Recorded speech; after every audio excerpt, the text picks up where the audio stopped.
welcome. First, let me thank the elected officials from the city of Cleveland who've come here today. First and foremost, Mayor Bibb, Chief Wayne Drummond, Councilman Polenzek, and Councilman Hairston, who have come over from Cleveland City Hall as we go over the events that occurred early yesterday morning. We are here today to discuss the issues of public safety and the significant rise in crime, in particular juvenile crime, that is not only affecting Cleveland citizens, but really the residents of all of Cuyahoga County. One of my fundamental duties as Cuyahoga County Prosecutor is to provide safety and enrich the lives of our residents and visitors. This is becoming an increasingly difficult task. This city, this county, and quite frankly, this state is becoming saturated with guns. The state legislature has made the accessibility and the availability of guns with their continuation of liberalizing gun laws to the point where you don't even have to be licensed to carry one, an added hurdle in our effort to keep the residents of Cleveland and Cuyahoga County safe. Again, this city is saturated with guns. Juveniles and young adults are driving around in stolen Hyundais and Kias with these guns creating havoc in their wake. I have seen far too many videos where this combination has led to death and destruction. Without question, this daily level of violence is unprecedented. As a former Cleveland City Councilman, I know firsthand how these destructive actions destroy neighborhoods. All residents' first priority is safety. And I know standing here with these elected officials, it is our utmost goal to provide our residents with a safe environment. People in Cleveland and Cuyahoga County deserve safe neighborhoods where they can walk to a store, walk to a local a restaurant, or even just simply fill their car with gasoline. I fully support diversion and rehabilitation efforts for juvenile offenders. I want to work with juvenile offenders to help them find the right track in life. However, there is a point where public safety must become the priority. Violent offenders need to be held accountable. They need to understand the consequences of their actions, and the citizens of our community need to be safe. I appreciate the difficult decisions made by our judiciary, and I call upon the juvenile court judges to take these matters seriously and to work with police, prosecutors, and local elected officials to hold violent offenders accountable. In the last month, we have seen recent cases where juveniles have committed armed carjackings, are released, and commit more armed carjackings. We have seen where juveniles have prior failure to comply cases where they're fleeing our law enforcement officers and have attempted carjacking cases, are released, and proceed to commit more carjackings. I've also seen a video of a stolen Kia speeding excessively, running a red light, T-bone a car, and kill the passenger of that vehicle. Again, all in a stolen vehicle, and all within the last month. Public safety must be a priority. The video I'm going to play you shortly highlights the issues that we are seeing regarding juveniles and rising violent crime. It only lasts 5 minutes, but demonstrates the destruction that juveniles can commit in a matter of seconds. When I watched this video early yesterday morning, I was disgusted and appalled watching the level of violence directed at someone who appears to be simply doing nothing but sitting outside of a gas station. Several minutes later, the situation turns to complete chaos as dozens of bullets are fired indiscriminately down St. Clair Avenue, and it could have caused a great deal of destruction. Thankfully, no one was injured by these dozens of bullets. Again, before I play this video, I want to thank the elected officials who came here today in the spirit of working together to end the senseless violence that is gripping not just Cleveland, many communities within our county. It is in that spirit where we're all here together that we pledge to work together to try to bring a safer neighborhood to all of our residents. Again, the content of this video will be disturbing to some, so please play it at your own discretion. Lexi. This is at East 140th and St. Clair, bisected by Coit Avenue. This occurred yesterday at about 12:30 a.m. We're going to show you the video uncut first.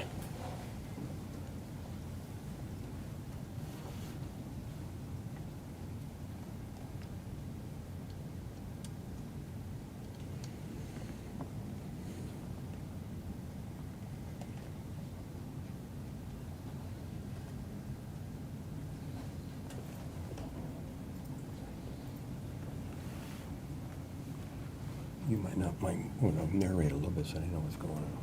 Again, simply appalling.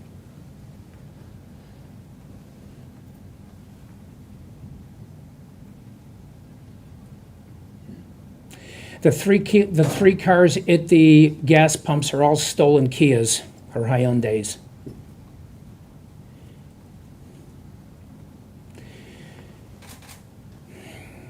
This video will go on for 2.5 minutes, but the troubling portion before the next event occurs is that they are very calm in their environment and quite frankly have acted like nothing has happened.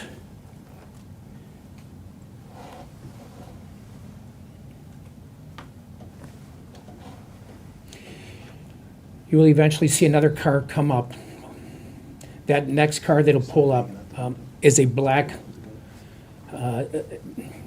mini SUV, and we have not identified that vehicle yet, but we have located the two white Kias at the time of the arrest of this group of individuals, which occurred later that morning.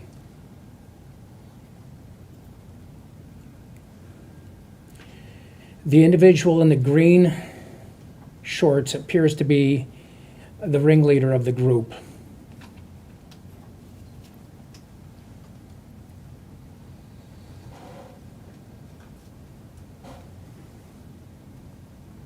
The individual who was beaten is in the store at this time.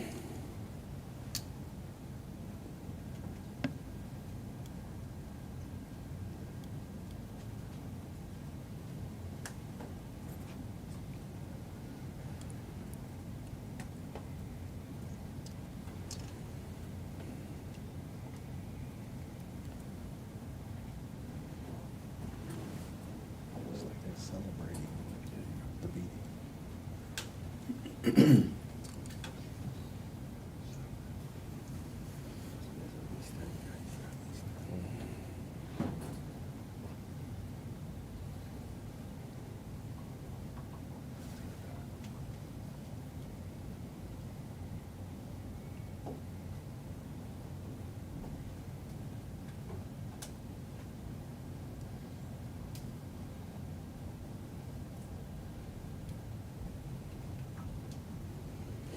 The individual who was beaten received some medical care, but he's doing okay.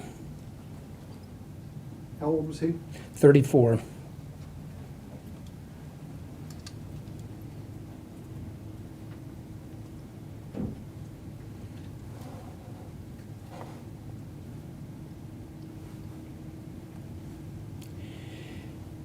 And again, if anyone's familiar with and I'm sure the mayor will speak to it, but the intersection of St. Clair, Coit, and East 140th is a rather busy intersection.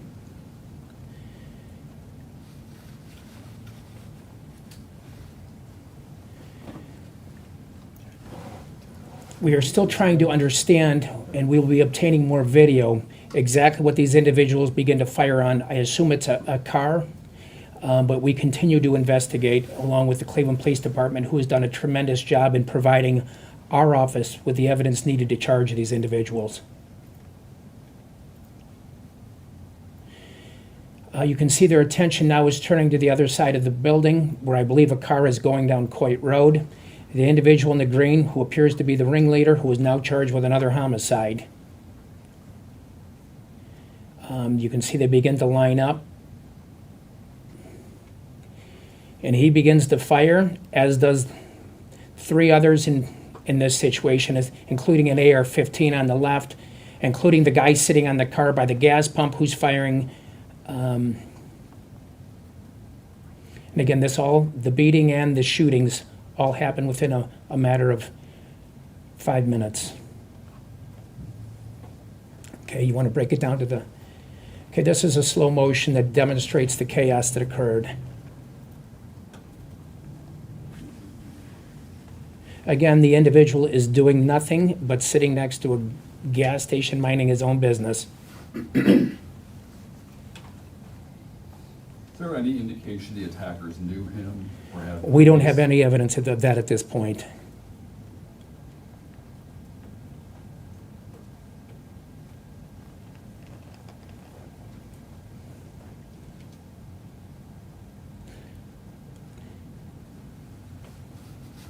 You will see an individual pull an AR-15 out of his pants about this point in the gray shirt, and we're trying to determine his identity.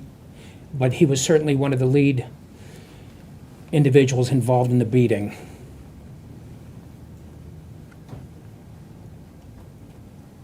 He places the gun on the ground.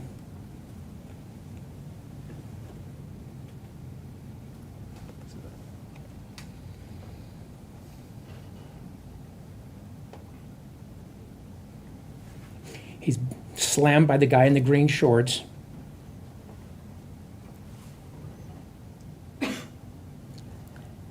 That individual in the beige sweatshirt is also unknown. Both those individuals left in the same car.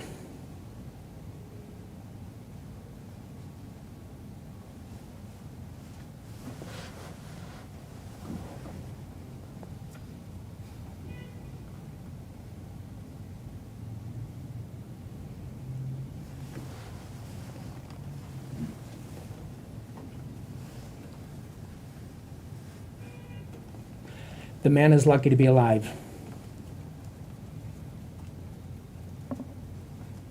And you can see him simply asking why as he holds his hands up.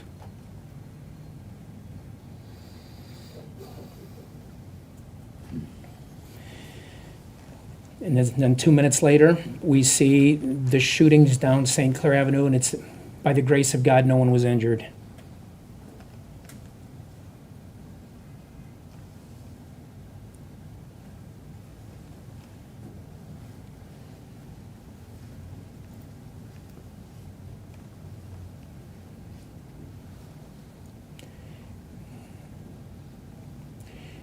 The individual in the green shorts puts a mask on his face. Clearly, he now has a mask on,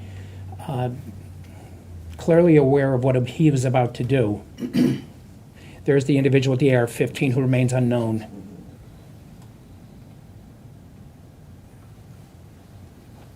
You said green shorts is now charged in a separate homicide? Correct. Those are the fluorescent green shorts. Yes. With the mask. You will now see him run toward St. Clair Avenue, and we believe discharge his handgun 18 times.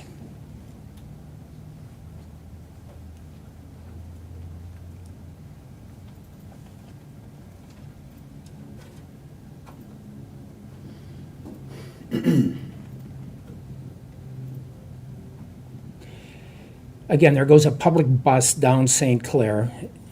Again, thankfully, no one was injured.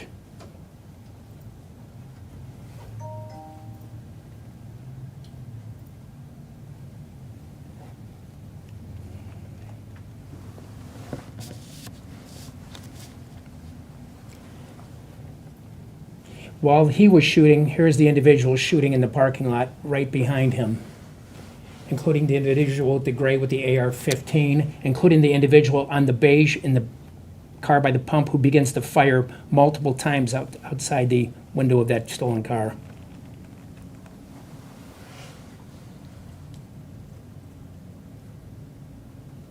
So there's at least 3 guns. At least, actually, I think we have 4 or 5. Obviously, this investigation continues since it just happened yesterday morning at about 12:30. I'm going to turn it over to Mayor Bibb, and I thank him for his partnership along with the City Council in working with my office, along with Cleveland Police, in trying to bring this violence to an end. Thank you. Thank you, Prosecutor. First and foremost, I want to thank the prosecutor and the leadership and the front line members of our police department who successfully made 12 arrests to really address this issue in our city. As you can see in the video, this behavior is unconscionable, immoral, and quite frankly, unacceptable in our city. And as I said last week, our administration will not spare any expense to keep our city safe. It's going to take every part of our community, from the prosecutor's office to our courts to law enforcement at every level, to keep our city safe and secure. And that's our commitment at City Hall. The other thing I want to just highlight is the importance of the fact that we will continue to be as aggressive as we possibly can to make sure we hold these juveniles and anyone else in our city committing criminal behavior accountable. It is not acceptable. And I've instructed the chief and our command staff to use every tool in our arsenal to be aggressive to keep our city safe. The other thing I want to mention is the prosecutor mentioned the importance of diversion. There is no excuse for any young person in our city not to have a safe plan or safe activities to do in our community. From our rec centers to the all the great out-of-school time programs that exist in our city, every young person should have something to do in our community. But if you're a juvenile and want to enact behavior like an adult, criminal behavior like an adult, we're going to hold you accountable. And our prosecutor, our city prosecutor, working with the county prosecutor, will use every tool of the law to hold them accountable. Now I want to give it over to the chief of police. Chief. Thanks, Mayor. Thanks, Prosecutor O'Malley, City Council, and well, I have a couple folks from my command staff here. Johnny Johnson is a commander out in District 5, and Deputy Chief Sammy Morse there. I think, like the Mayor just said, this just highlights the level of violence in our community. It's evident there in the video, and it's something that our officers are dealing with on a daily basis. And the thing about this particular video, and others not that you see here, is that these crimes, heinous crimes, are being committed by juveniles. Juveniles committed these crimes from 16 to 12 years old. From 16 to 12 years old. So some of the questions I ask is, where are the parents? Where are the guardians? Those are some of the questions. In the city of Cleveland, we have tons of activities for juveniles in our rec centers and beyond, and other agencies and so forth, that we can have things for juveniles to be involved in. But this type of behavior is unacceptable on all levels, unacceptable. The officers in District 5, under the leadership of Commander Johnson, received a call, as you guys are aware. They responded to Delavan Avenue, and they made arrests of quite a few juveniles, 12 to 13 juveniles, that broke into a house they shouldn't have been in. So that's an aggravated burglary charge that they have there. In the process of going through the home and securing the home, they arrested all those juveniles inside the home, confiscated 2 weapons we believe is going to be involved in other issues. One of the individuals was wanted for murder, which the prosecutor O'Malley talked about. So we're talking about some very violent individuals. I'm not a proponent of mass incarceration. Let's get that clear. I am not. But I am a proponent of keeping our neighborhoods safe. And if that means putting juveniles, that's the key, violent juveniles behind bars to make our neighborhood safe, then I'm a proponent for that. What we're seeing there is animalistic, and people may come back and say, well, I can't believe the chief said that, but look at that video. To attack that man who's doing absolutely nothing, it's animalistic behavior, and we can't have that in our communities. We will not accept that. I will not accept that. The mayor, the safety director, my command staff will not accept that type of behavior. I am pleased with this partnership that we have with the county prosecutor, as well as the city prosecutor, as well as the federal prosecutors. I was talking about juveniles, so we're not going to talk about federal prosecution. That's not the case. But the partnership is so important. When our officers arrested all those juveniles, and again, it was about 13 of those juveniles, they had those juveniles for a very long time because they had to finish the paperwork. And it's important for me to illustrate what happened. They had all those juveniles for several hours because there's a process involved in getting them admitted or accepted at the DH. I believe we probably wouldn't have gotten most of those in there. So I have to say thank you to the mayor, also to Prosecutor O'Malley for pushing some buttons, so to speak, to get those particular juveniles off our streets, because they certainly did not belong on our street, especially with the type of activities, violent activity that they've been involved in. Now, I believe, and our investigation and our investigators will prove more to this point, that they're probably involved in multiple incidents. We believe that. We have a group of folks out there call themselves the Kia Boys. We believe these individuals are part of that as well, and with all the stolen Kias and the weapons that they have, and they're very callous in their behaviors and their actions and so forth. So I am very proud of the efforts and the actions of our officers that night to take those individuals, violent individuals, off our streets. Next coming up is Councilman Palenzi. Honorable Mayor, Honorable Prosecutor O'Malley, my colleague Anthony Harrison, to the command staff. My political diplomacy and patience is long gone. What we're dealing with today in the streets of Cleveland are urban terrorists. Let's not make no bones about it. Urban terrorists. What you saw on that screen was terrorism. That's what we have experienced in the last month in the 5th District. Terrorism. People afraid to sit on their front porches. People afraid to go to church. Think about that. Afraid to go to church for fear their car's being broken into. Can't go to Bible study on Wednesday night for fear of being accosted. This is the same group, that house that the chief just mentioned, that's right around the corner from my own home that they commandeered. I could throw a baseball from my son's house to it.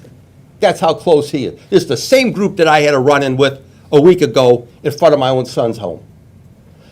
Stolen Kias, stolen Hondas, waving guns, running through the neighborhood, threatening women and children. We are not going to live like this. I refuse to live like this, and I refuse to let my citizens live like this. So I want to thank, again, the mayor and the county prosecutor and my colleagues, and on behalf of Council President Blaine Griffin, who would want to be here, but he couldn't. We got to take back the streets in Cleveland. Totally unacceptable way to live. I'm not living on the border of Ukraine and Russia. This is chaos, what we've seen on our streets. And again, people afraid, children afraid. I have people the kids who won't go to the park because they're afraid of these guys. People who won't get and sit on their front porches. We're not going to live like this. So I don't care who we have to ask to come in, and I want to thank the governor's office for contacting me, that he indicated he's going to be sending in the Ohio Highway Patrol in force. And I want to thank again the administration for reaching out to them as well. I don't care who, U.S. Marshal, U.S. Attorney, I don't care who we have to bring in here. We got to get the worst off the streets. Then we get them off the streets, and we can figure out what's going on in their lives. And again, it's been indicated by others. Where are the hell are the parents at 2 and 3 o'clock in the morning? I mean, I had 5 kids. They weren't running the streets. I don't get it. When was the last time a parent was held accountable or charged with aiding and abetting juvenile delinquency? If my life depended, I couldn't tell you. They got to be held accountable. The juvenile justice system is broken in this county, and it's got to be a priority. We cannot live like this. I won't live like this. And I don't care who I have to go through or go over or go around or do whatever. We are not going to live like this. And what Councilman Harrison and myself have gone through, again, within the last month with these clowns, that's being polite, urban terrorists, is unacceptable and outrageous. We won't live like this. And again, I want to thank what we've heard today is additional teamwork, working together. And I'm appalled by what I've seen. And again, in all my years in city council, 43 years, I've never seen anything like this. Never, ever. And I'm not going to see it anymore. I want resolution. Thank you. Thank you, Councilman Palenzi. Thank you, Prosecutor O'Malley. Thank you, Mayor Bibb. Thank you, Chief Drummond. I don't know if there's any more that I can add. You've heard it all. We are sick and tired of being sick and tired. That's it. No longer are we going to allow these individuals to wreak havoc on our neighborhoods. That's out. Gloves are off. Time out. Gloves are off. we are, as you heard from Councilman Lindsay mentioned, that we are asking our partners at the state level, we are calling on our partners at the federal level, we are calling our partners here in the county, as we heard, talked about our juvenile justice system, that we're all a link in this chain, right? This chain that keeps things together. So it is important that every one of us play our part. And so we are demanding that others come into this city, bring the cavalry, bring whoever you have to help us, help the neighbors and the people who've been living in these neighborhoods. You know, a lot of these neighborhoods have legacy people here, right? These are people who've been here for generations, people who have raised kids here, who've raised their kids here. And you know what the calls I get or the emails I get? Councilman, I'm out of here. I'm gone. I'm leaving. I can't sit on my front porch. Got a call today on my way here. A gentleman who's been in his neighborhood, in his house for over 35 years. Wake up to gun bullet holes through his windows. Bullet holes through his windows. He keeps his grandkids at his house. He bought the lot next door to fence it in so they can go outside and play. But that's over. You know why? Because as Councilman Lindsay said, these urban terrorists who are out here wreaking havoc every single day on our neighborhoods. And we are tired of it. So I just thank the prosecutor for his work and bringing us here. Thank you to the police department. Thank you to the mayor's staff who quickly responded to this property and was able to pick up almost all of these individuals who committed this heinous crime. When I saw this video, my stomach dropped. This is sickening. Sickening. And we all should be upset. We all should be enraged. So no more if you see them, you hear them sitting in your house with your grandkids or your kids, you hear the conversation, you don't say nothing. That's over with. Or you see them next door on the vacant house hanging out and you hear what they're talking about and you say nothing. That's over with. Time out. We all have a part to play in this. And we are calling on every single person to do their part to help ensure that these individuals who live, work, and play in these communities have a safe environment. Thank you. I want to bring up the juvenile chief, and again, the key to this case was the fact that somebody called in and said there's a bunch of kids at a house who don't belong there. And that's how these kids were arrested within 2 hours of doing these horrific actions. So the point, as the councilman made, is that it's up to the people to assist law enforcement to end this string of violence. Again, Mr. Piker? Thank you, Mike. Just to recap the incident that brings us here today and the video that we just watched, on July 25th at approximately 12:40 a.m., a group of juveniles arrived at the Shell gas station at the corner of East 140th Street and St. Clair Avenue, and they arrived in 3 stolen vehicles: a 2020 Hyundai Tucson, a 2020 Kia Sportage, and a 2015 Hyundai Sonata. All 3 vehicles were stolen on the evening of July 24th, 1 from the University Circle area, 2 from the Tremont area. And when these juveniles arrived at the gas station, a number of them began to actively assault a 34-year-old male who was merely minding his own business, seated up against the wall of the gas station. Some of the juveniles that assaulted the victim were armed and used those firearms during the assault. And after the vicious attack, the victim was ultimately able to retreat inside the gas station. The juveniles did not leave at that point. They continued to loiter in the parking lot, in the gas station parking lot, for approximately 2.5 minutes. And after about 2.5 minutes, that's when you saw in the video at least 4 of them begin firing at a target to the east of the gas station. After those shots were fired, the juveniles retreated to the 3 stolen vehicles and ultimately fled the scene. At approximately 2:12 a.m., the Cleveland Police Department received a call regarding a disturbance on Delavan Avenue. Officers promptly responded to that location, and when they arrived at the location, they located 2 of the stolen vehicles from the gas station sitting out front. The 2 stolen Hyundais, based on their knowledge of the prior incident, they were able to remove the occupants of their residence. They ultimately detained 13 juveniles, and they recovered 2 firearms from inside the residence. Yesterday, a team of prosecutors met with detectives from the 5th District, and we had detectives walk us through, frame by frame, the surveillance video that we all watched. pointing out who was who and who did what.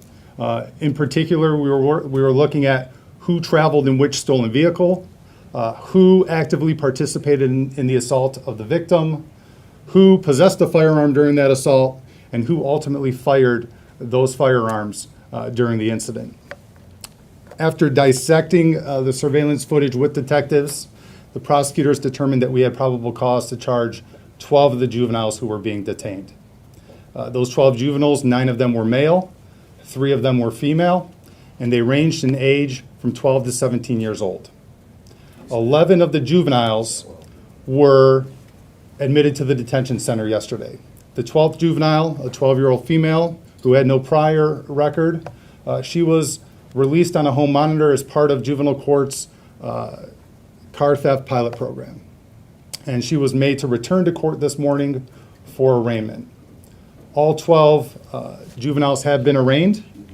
I believe 11 have been remanded to the detention center, and the one remains on an ankle monitor on home detention.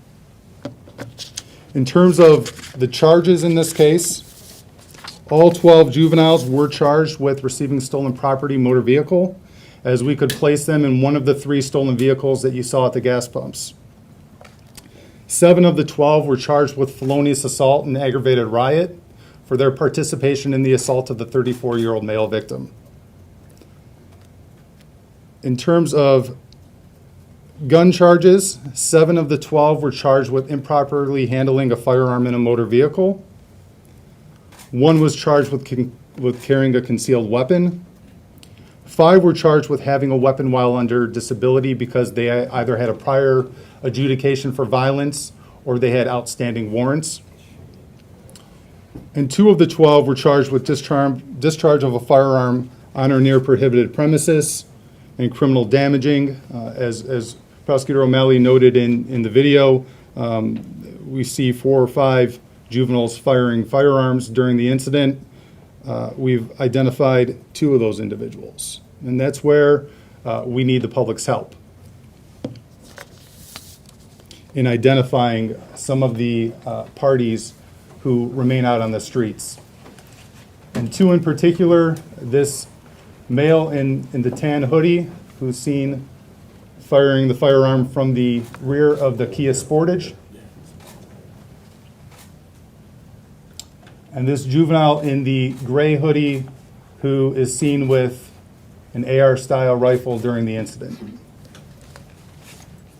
If you have any information about the identities of these 2 suspects, or if you have any information to offer on this incident, please contact the Cleveland Police Department 5th District at 216-623-5500. Again, 216-623-5500.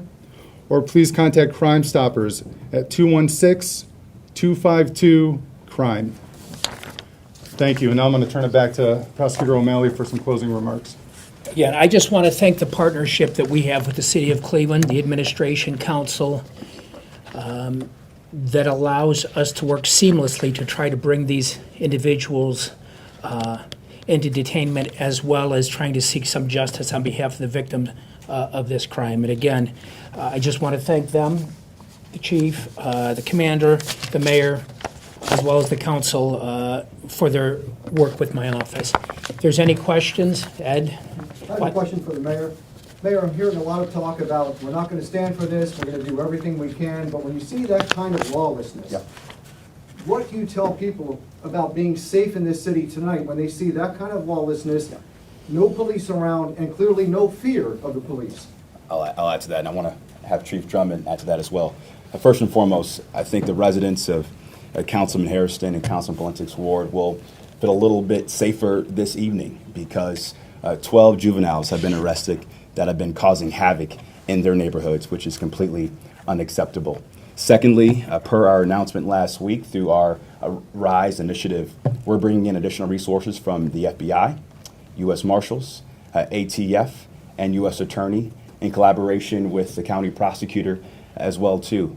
Now, a lot of that work we're doing I can't speak about in terms of the intelligence happening on the ground to hold our most violent criminals accountable. but I can assure you, you'll see more resources from the state and federal law enforcement to help us keep our city safe. Chief?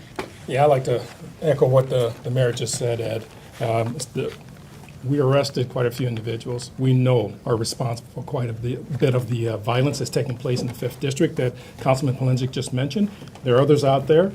So we've taken 12, 13 individuals that we know are responsible for quite a bit of the violence over there, coupled with the partnerships that we have, not only with the prosecutor's office, but with as the mayor just talked about, with the State Highway Patrol. They're coming in. Again, we can't get into the particulars. Our partnership with the FBI, our partnership with ATF, DEA, I can go on other federal agencies and so forth. ATF, we're currently working in some of those neighborhoods that we're having some issues in.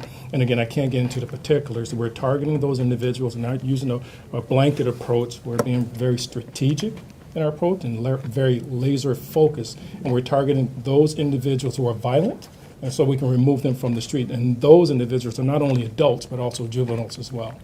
Mr. O'Malley, if I may. Harry Boomer, Yes. Channel 19.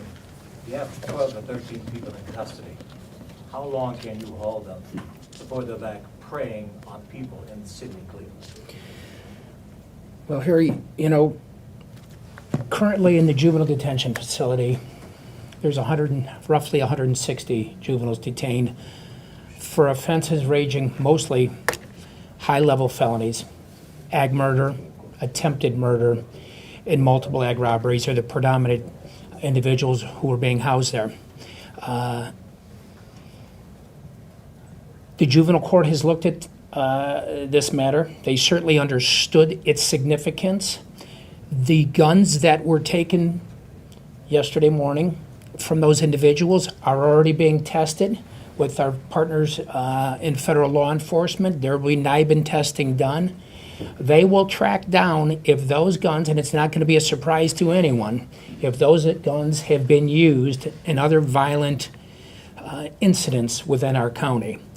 So I do believe the juvenile court is aware of the level of what transpired. If they aren't aware, they certainly may see it tonight on the 6 o'clock news, but I can just tell you that listen, everybody in the criminal justice system has a tough job. From the police officers on the street, to the prosecutors who are handling these cases, to the county prosecutor who's stuck between those who say you're being too tough on juveniles and others who are saying you're not being tough enough. To the judges who have to deal with sentencing these, also stuck in the quandary of hearing community groups say, seek rehabilitation, and then we have rehabilitation through programs, diversion, working with them through our intervention center. But at the same time, then those individuals go astray and they commit another carjacking. I don't think anybody in the criminal justice system isn't trying to do the best they can. I really do believe that we may have different philosophies on a particular case, but I do believe everybody's trying to do the right thing. And so, and they have limited resources. Like I said, there's 160 people there. They had to bring in extra staffing last night because there's so many juveniles there. It has a capacity of 180, and I don't think they have enough staff to have 180. But as we see, and we're seeing all too often, that these situations are occurring, the public demands safety. Councilman Palenzik, Councilman Harrison are justifiably upset because they are on the front lines. I was there. They get called at home and saying, what is going on in our neighborhood, and why aren't you stopping it? So I get it. With all due respect, could you answer my question? Yes. How long can you hold these individuals? These individuals will be they will be held as long as the court deems appropriate through the end of the disposition of their case, if the court deems it necessary. So that's the answer here. As long as the court deems it necessary, possibly through the end of their case. Now, obviously, the individual charged with homicide, my expectation, he's not going anywhere, nor should he be. He was clearly the ringleader in this event. He charged at whatever target they were shooting at, and he shot 18 times himself. So you may have the judges may, and they should, look at each individual individually and determine what they see on, and what they determine to be the appropriate level of detainment, whether it's in the DH or on an ankle monitoring, but it's my expectation that most of these individuals will be here through the end of their case. What specifically needs to change in the juvenile justice system to stop this? It's already illegal for teens to carry handguns. It's not stopping them. So what specifically needs to change? Well, I would say this. I think, first of all, things need to change at home. To rely on a government agency like the court, they have limited options. But let me tell you what, every one of those juveniles has somebody at home who's responsible for their well-being. They were all out all night, including a 12-year-old female. And my question is where are the people who are in charge of their supervision? I can tell you when I was 13, 14, 15, and 16, I had somebody watching the minute I came in the house and making sure I went right to bed. That's how things happen, at least back in the early 70s, mid-70s. But, I mean, so you ask, it starts at the home. When you're in the juvenile system, there has already been issues that have arisen that brought you in contact with the criminal justice system. So the court can do the best they can. Nobody wants to send juveniles to detainment, to ODYS, or worst case scenario, if they commit a violent issue like that homicide, to ODRC. But that's what has to happen. Again, it's the balancing act. You try to work with juveniles, you try to get them in the right programs, you try to put them on the right direction, but when they fail and they commit acts of violence that are so terrible, like what we just saw, then this pendulum swings to public safety. And I think that video just demonstrates it's time for public safety to take over. You heard the councilman reference it. He can't remember the last time a parent was charged. Have you instructed No, your prosecutors to go after parents? I think there would be issues within Ohio law whether that would be permissible, and so I think that's probably why it's not done. But certainly if there's a case that may take people in Columbus to take note, one would wonder why kids who are 12, 13, and 14, 15, and 16 are out between 12:30 and 3 a.m. at night with multiple weapons and multiple stolen cars. How much fuel is added to this fire when you have these easily stealable cars? I mean, they're no longer on foot, they're now. That's a great question, and the reality is, Mayor, if you want to speak to it too. I would say, and the chief can attest to this, my hunch is that a majority of our Part 1 violent crimes this year are a result of stolen Kia and Hyundais. That's why we were one of the first cities in the country to pursue a lawsuit against both Kia and Hyundai. We're calling on the Ohio Attorney General to join us in that lawsuit to hold them accountable. And because of the great work of Chief Drummond and the entire command staff and our detectives, they're doing everything they can to collect good intelligence to determine where these carjackings are occurring. That's why we're excited about this new carjacking pilot we launched several weeks ago. Right now, just in the city of Cleveland, to have more robust ankle monitoring with these juveniles that are stealing these cars. But it's a large driver of the violent crime we're seeing in our Most of city. them learn how to do this from TikTok. TikTok. Has there been any thought about suing TikTok? Well, we're looking at that. I think there are some legal complications to pursuing a lawsuit based on free speech with TikTok, but we'll pursue any legal avenue that's viable to hold these social media companies accountable. Mr. O'Malley, you spoke about the governor being a partner in trying to address, no pun intended, these crimes. But is not the governor and the state legislature, are they not partially responsible for signing the bill and the law that made guns more accessible? And what kind of pressure are you putting on the governor and the state legislature to do their role to stop all of Yeah, this? I don't know that I said that the governor was helping in this. No, you said you thanked him. And Yeah. and we can appreciate that. Yeah. But what I'm saying is, what kind of pressure are you putting on the governor and the state legislature that passed the bill that said no license, no training, open carry, concealed carry, all of that is lawful? Well, That's what I'm asking. Well, let's be politically realistic. Whatever it takes, Yeah. political, Yeah. social, Let's- cultural, I don't care. Yeah. What are you doing? The reality is, working through our association, working through the state reps, state senators that we have in Cuyahoga County, not just myself, but pretty much every elected official with an understanding of how weapons are destroying our community, as I've said in the past, one shot at a time. We have reached out, we have worked, we have lobbied, but as long as we continue to reside in a state that gerrymandering has allowed one party to so dominate a state government that they have supermajorities in both houses and the Senate, and they have a governor who has signed off on all of these bills to continue to liberalize the flood of guns within our community. We are, as urban, and it's not just affecting, let's be clear, it's not just affecting Cleveland or Cuyahoga County. It's all the urban areas within the state of Ohio. But we have little or no say, even though we lobby our own legislators who are in such a political disadvantage. But, Harry, we're talking about guns, and the reality is these guns are coming home, and they're being brought home, or they're being kept in stolen cars. Parents and families, guardians have an obligation, for the sake of their own children and their own, whether it's their grandkids or whoever, they have an obligation to also inquire as to what's going on in their life, to search under their bed, to search in their closet, to search in their car.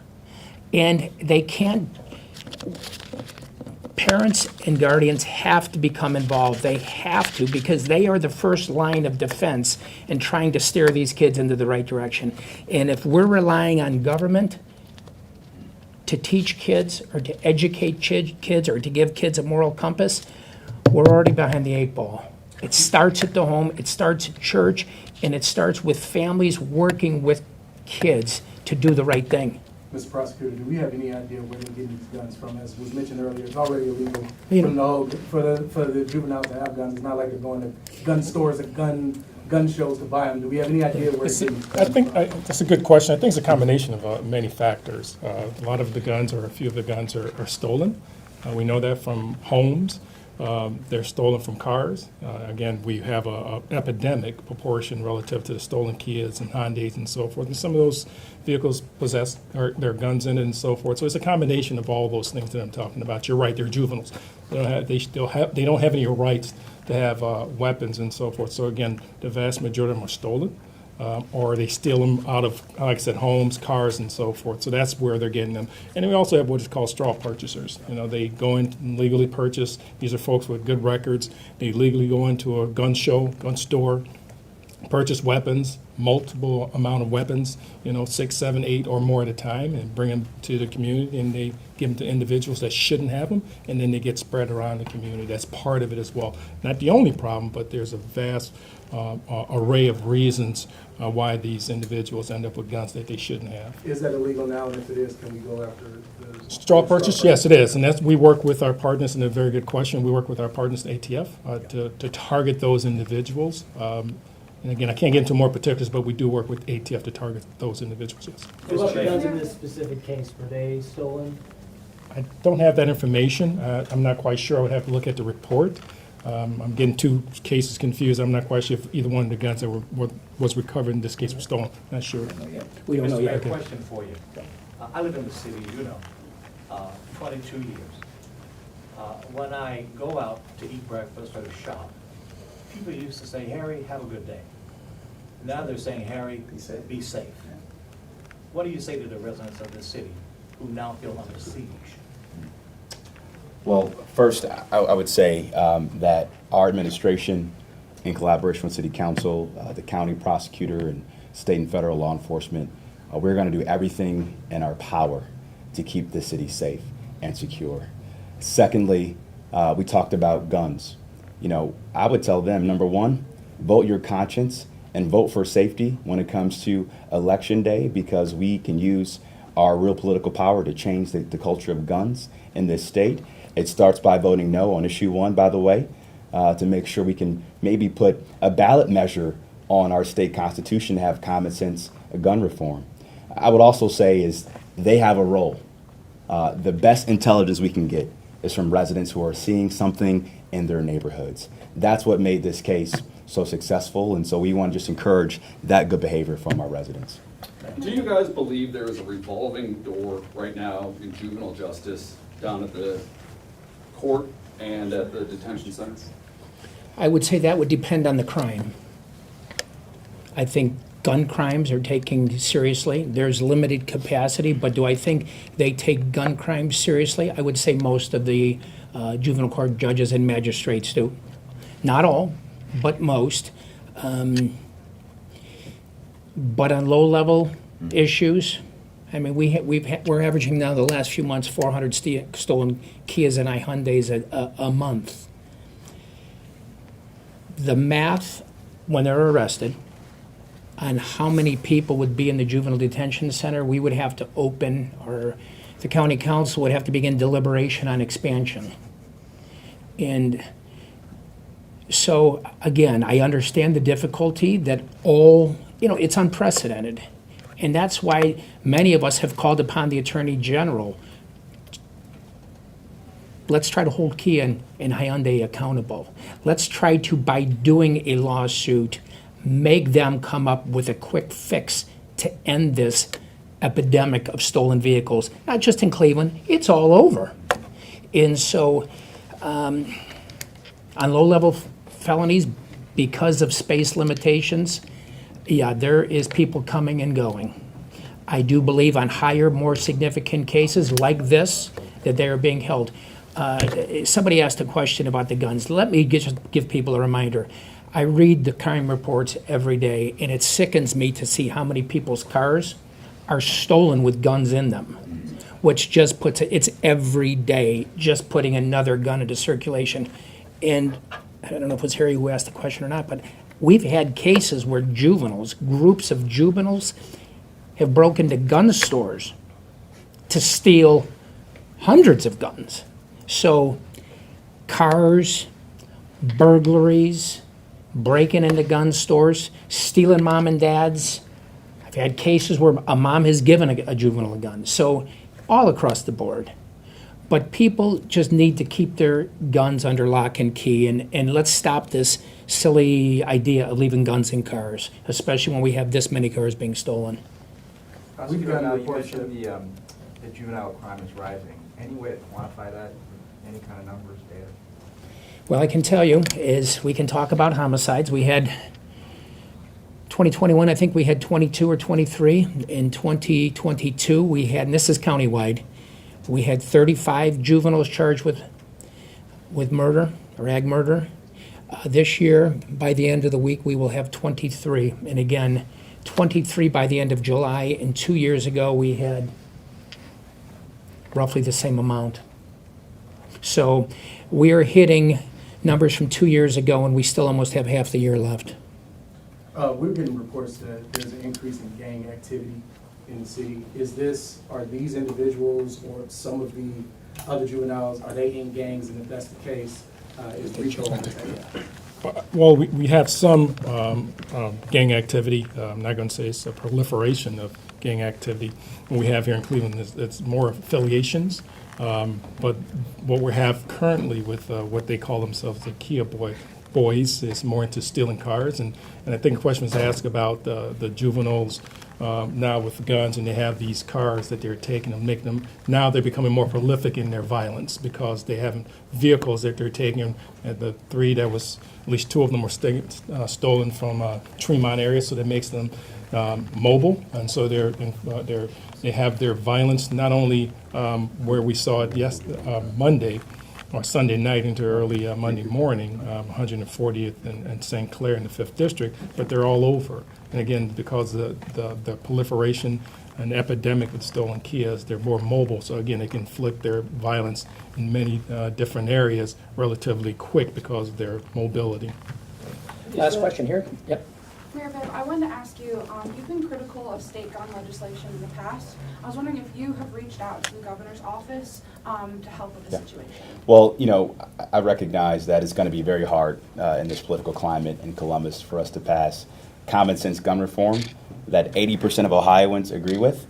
But I would say this, the governor has been very supportive on supporting our police department with additional resources.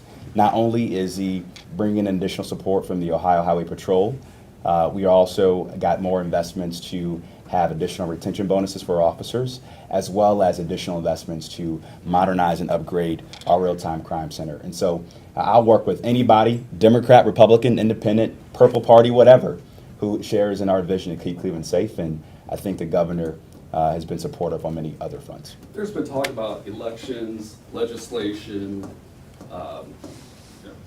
all sorts of reform. What is going to keep me safe tonight, walking through the 2nd District with my dog before I go to bed?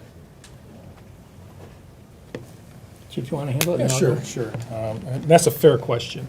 And that's really a fair question. I think part of it's been just been your due diligence, obviously, being very mindful of your surroundings.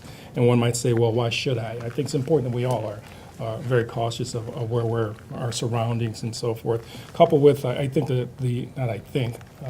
just the officers that are assigned to the Cleveland Division of Police, and more specifically, you mentioned the 2nd District under the leadership of Commander Tom Stocco, who I think are doing a really, really good job, provides a level of service that we expect of the officers out there.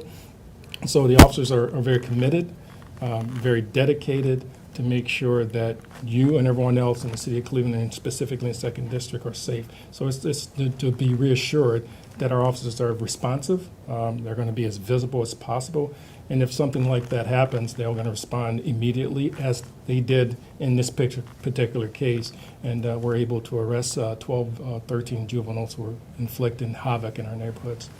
And I just want to say on that note, too, in closing, it's not just the 2nd District, it's not the 1st, it's not the 3rd, it's not the 4th, it's not the 5th. This stuff can happen anywhere in Cuyahoga County. And it's the accessibility to highways, so I don't want people to think that this is a Cleveland issue, because it's not. The best suburbs in our county, the most prestigious, have the same issues. And so people, wherever they reside, need to remain vigilant, look around your surroundings, and go with your gut instinct. If you think something doesn't feel right, it probably doesn't. Thank you.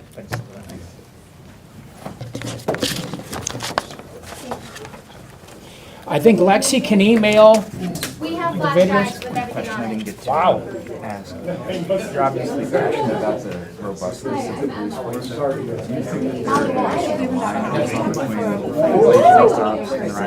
Absolutely. Anyone who thinks otherwise is living in a dream world. What are the suburbs put an emphasis on? Basic patrol, visibility, traffic enforcement. Where does policing start? With traffic enforcement. We can't even do traffic enforcement in this city. We are below now 1923 law.